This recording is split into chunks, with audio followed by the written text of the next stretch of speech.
Yo, yo, yo, what's up, everybody? Thank you for tuning in to yet again another fantastic comic book creator interview. It's your Cape Crusader Cody, and we're keeping it geekly with our two new guests, Amanda Deibert and Kat Staggs. We're here to break down Powerpuff Girls Halloween special coming out from Dynamite Comics October 23rd, 2024. We'll be dropping that link in chat as well. Welcome to the stream, you two. How are you doing this morning? Good. Doing great. Thanks for having us. Absolutely. So, Amanda, we have you down. Rocket and Groot, Star Wars, Batman, Scooby-Doo. We were talking back stage about Darkwing Duck, Hot Wheels, He-Man, just a whole slew of things that I grew up loving. Kat, you as well, Crosswind with Gail Simone, John Carpenter's Tales of Halloween Night, Death of Superman, Star Wars and Star Trek, Wonder Woman, and that piece was actually inducted into the Library of Congress as well. So like, holy crap, this is awesome. I know you typically both get probably asked, when did you start creating? I want to know, like, what pushed you to become creators? We can start with Amanda first. Well, I've always been a storyteller. I mean, like, even when I was a little girl, I used to write stories to, entertain my little sisters, my younger cousins. Like, it was always very much a part of who I was in all kinds of different facets. When I was in college, I was studying acting and screenwriting. I spent a few years as an actor, was always writing as well. It's just always telling stories has always been a huge part of who I am. I can't even imagine doing anything else. And what about you, Kat? Yeah, I've pretty much been drawing my entire life. So I just, I had various art jobs, but I've been doing this like over 20 years now. So this is all I know. It's all you know. And acting and script writing seems like two different forms of storytelling. Which was harder for you? They're just different. With acting, it's like you're embodying a story that someone else has written and then making it your own and really looking at it from one character's point of view. Mhm. Whereas when you're writing, you're kind of creating the whole world and getting into all the characters' point of view. I think, writing gives you more power and control, which I really like. So you two have a bunch of titles that you have collaborated on. When did the first collaboration happen? What was the title? So the first collaboration we did was actually a web comic that was called Hot Mess. And this is early when we were dating, and I started writing these web comics that were basically just embarrassing stories about my life, like real true stories, like a time that I went hiking and then I tried to go off the hiking trail to use the restroom, but then I saw some more people coming down the trail and I was worried they were going to see me. So I backed up, but then I fell off a cliff with my pants around my ankles. These deeply relatable stories that have happened to everyone. Yeah. We've all been there. And then Kat would illustrate them. And we did that for about 2 years. And that was our first, and then our first professional big collaboration was actually Sensation Comics featuring Wonder Woman. That's so cool. Was that Wonder Woman 77 or? No, that was before Wonder Woman 77, right? Yeah. So it was a bunch of one-off Wonder Woman stories. So they had different creative teams, and everybody got to write like a standalone Wonder Woman comic, and we were paired up for one, and it was really fun. That's so cool. So what does the collaborative process look like between you two? Has it evolved greatly at all, or has it kind of remained the same since the start? Kat, we can let you take the wheel on this one if you'd like. I mean, it's evolved in that, we've gotten better over the years, but I think our communication is much better when we work. We don't, it always has been very smooth when we work together. It's really great to work with Amanda. I enjoy it a lot. Do you guys ever find yourself maybe struggling to come to an agreement about how like a panel should play out or how a page should work?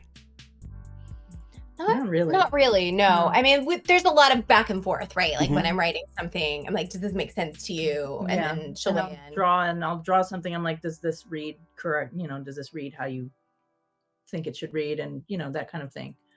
But yeah, it's always been a very smooth process. That's very cool. What does the writing process look like for you, Amanda? Do you have like any sort of playlist you like to listen to, or I mean, maybe background noise that you play when you're doing it, or how does that look for you? I can't do anything with lyrics because I get distracted. Mm-hmm. So it has to be, I'll usually try to find something that's instrumental, but kind of in the vibe of whatever I'm working on. So if it's like horror, then I'll use actually like a lot of like John Carpenter's compositions, like without words in them. If it's something more upbeat, then I'll try to find that, like maybe like a soundtrack from a film that matches the vibe, or just like a music style that matches the vibe. I like having music, but I get really caught up in lyrics, so I can't do that.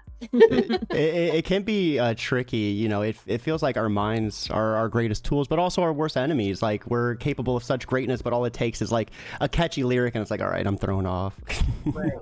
So, Kat, what does the art process in that same aspect look like for you as well? I mean, do you like to have maybe any like reference material pulled up, or do you kind of just draw from memory? Like, how does that work for you? Both. References just as important as picking up a pencil sometimes. But some projects have way more research than others. Mm-hmm. And usually when I get a script, I'll go through it, and then the first step of the process for me after reading script is researching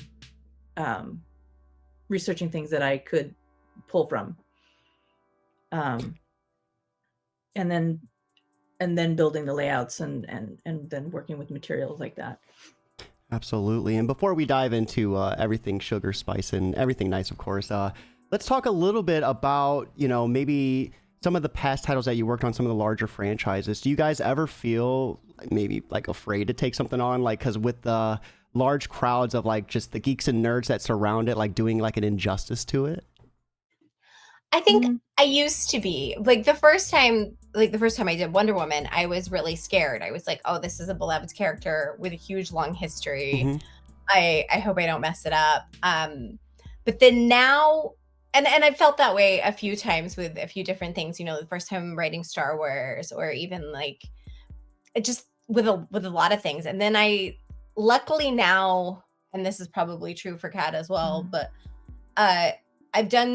I've been lucky enough to do so much big IP that is like beloved by so many people that now it's like I just have to dive in, because I know that I'm always going to be looking at it from the point of view of I want to give respect to the character. I want to give respect to the reason that people love the characters and what makes them great in the first place. I'm never trying to like do something so different and weird that I've changed fundamentally who and what they are. And then also that I can't please everybody, and that I have to write the story that I want to tell with this character in this world and do the best job that I can. And that's all I can do. Absolutely. And you're trusted with the script for a reason. You're obviously awesome at what you do. They have trust in you. So sometimes you got to have trust in yourself. Kat, with you and, maybe your art style, do you ever find any trouble adapting it to fit, different franchises?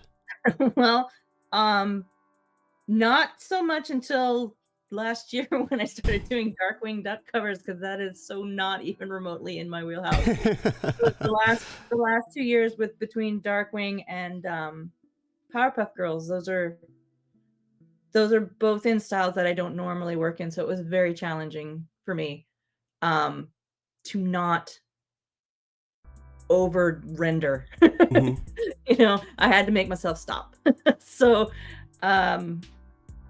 yeah, but it's great though, because I feel like I've gotten things out of both of them that I can then bring back into what I normally do.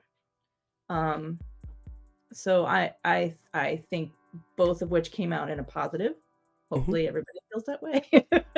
Yeah, it's it's wild, I guess, to think about like how detailed your art can be, and then you almost have to like simplify it to fit like the Powerpuff Girls or Darkwing Duck, and you probably want to be like, okay, well, I want to add more detail here and there, but it's like maybe I shouldn't, because this doesn't fit the style quite as much. And speaking of Powerpuff Girls, guys, right here is a link to pre-order.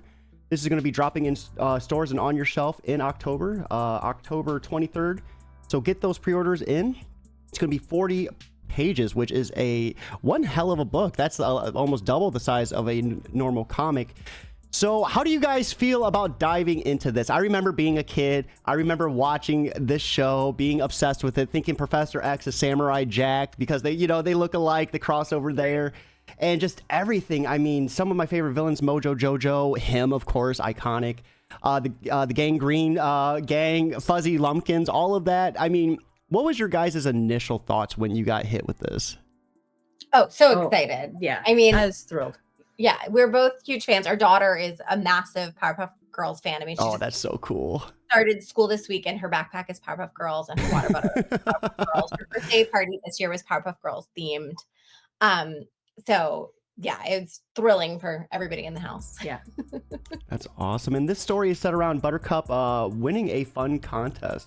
A costume contest hosted by the Townsville Gazette. So sounds like we can see some really cool costumes in it as well. How did you guys approach the initial start to this? Like, Amanda, what did your scripting look like? Did you have to watch a couple shows to kind of get in the groove, or?